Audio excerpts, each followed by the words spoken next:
Assalamualaikum Ustadz, bagaimana cara menasihati istri agar bersabar terhadap kondisi ekonomi suami, terutama di masa pandemi, Ustadz? Baik. Ya. Eh, Saudara Hamzah, barakallahu fiikum wa athabakumullah atas pertanyaannya. Ini bagian dari yang tadi sudah saya sampaikan, bahwa ketika suami menikah, maka pilihlah istri yang solehah. Istri solehah, salah satu kriteria istri yang solehah adalah istri yang tidak membebani suami, tidak memberatkan suami dalam urusan nafkah. A'dhamun nisa'i barakatan aisaruhunna mu'natan. Wanita yang paling berkah, paling besar keberkahannya adalah wanita yang ringan belanjanya, ringan nafkahnya, ringan mas kawinnya. Karena kalau Anda punya masalah dengan ini, istri menuntut nafkah, istri tidak peduli dengan penghasilan suami yang sedang surut, kondisi ekonomi yang sedang seret, perdagangan suami yang sedang bermasalah, pola belanja istri masih borju, hanya sekedar menuruti trendy, maka ini adalah bagian dari tarbiyah yang harus Anda lakukan.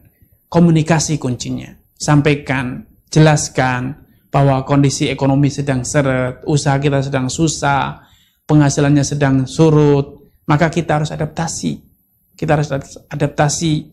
Dan salah satu hal yang juga harus patutnya kita lakukan adalah suami harus memiliki keterbukaan kepada istri. Bisa jadi istri menganggap suaminya masih kaya raya, usaha suaminya masih lancar jaya. Padahal faktanya tidak demikian. Suami terbukalah bahwa hari ini kita tidak untung, tidak ada pembeli. Yang sebelumnya laris, sekarang satu pun tidak ada yang beli. Hari ini kita pada akhir bulan ini kita rugi karena harus bayar karyawan, tidak ada penghasilan. Sehingga istri tahu tentang apa yang terjadi dan dialami oleh suami. Kalau ternyata istri memang tidak peka seperti yang diharapkan, ya suami harus terbuka. Tidak langsung mudah kecewa, istri kok tidak peduli, karena bisa jadi karena dia tidak tahu. Anda tidak perlu kecil hati, karena itulah wanita. Nabi SAW menyatakan naqisatu aqlin wa din. Wanita itu memang lebih dominan perasaannya dibanding nalar. Sehingga oleh Nabi dikatakan mereka itu naqisatu aqlin. Nalarnya itu cepet pendek. Apalagi kalau sudah berhadapan dengan perasaan. Wah, ngelihat baju model baru bagus, ini sudah istri hanya dalam perasaan. Dipengaruhi oleh kawan-kawannya, ini loh mbak, ini bagus model, ini murah katanya. Ya bagi mereka murah, tapi bagi kita belum tentu murah. Istri kata wanita kalau sudah hanya dalam perasaan suka, punya ambisi untuk memiliki, senang, tersanjung dengan oh ini kalau dibeli loh mbak, kamu tambah cantik dan ini dan itu. Ayo kita bikin seragam. Itu wanita. Nah, dalam kondisi ini seringkali wanita menjadi sulit untuk paham. Kenapa dia sudah hanya dalam perasaannya. Dalam perasaan dia senang, dia berambisi, akhirnya dia kurang mampu memahami, membaca kondisi suami. Karena itu suami, utarakanlah, sampaikan bahwa keuangan kita sedang bermasalah. Ini sedang sulit, usaha kita sedang seret dan seterusnya. Dan selanjutnya, saya mengajak kepada kaum laki-laki untuk mendidik keluarga, istri dan anak-anak agar sesekali hidup susah. Karena seperti pesan Umar bin Khattab mengatakan ikhshausinu fa inal hayata la tadum.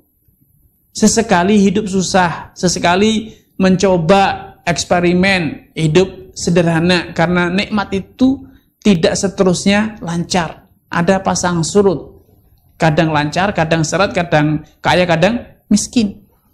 Sesekali ajari mereka, biasakan mereka untuk hidup sederhana. Ini dimulai dari suami, tunjukkan, ajari mereka, beri keteladanan untuk hidup sederhana, untuk hidup sesuai dengan kemampuan, ya, tidak memaksakan. Dan kemudian juga pelan tapi pasti dan harus terus dilakukan. Istri harus dididik agar orientasi belanjanya itu orientasi kebutuhan bukan kemampuan.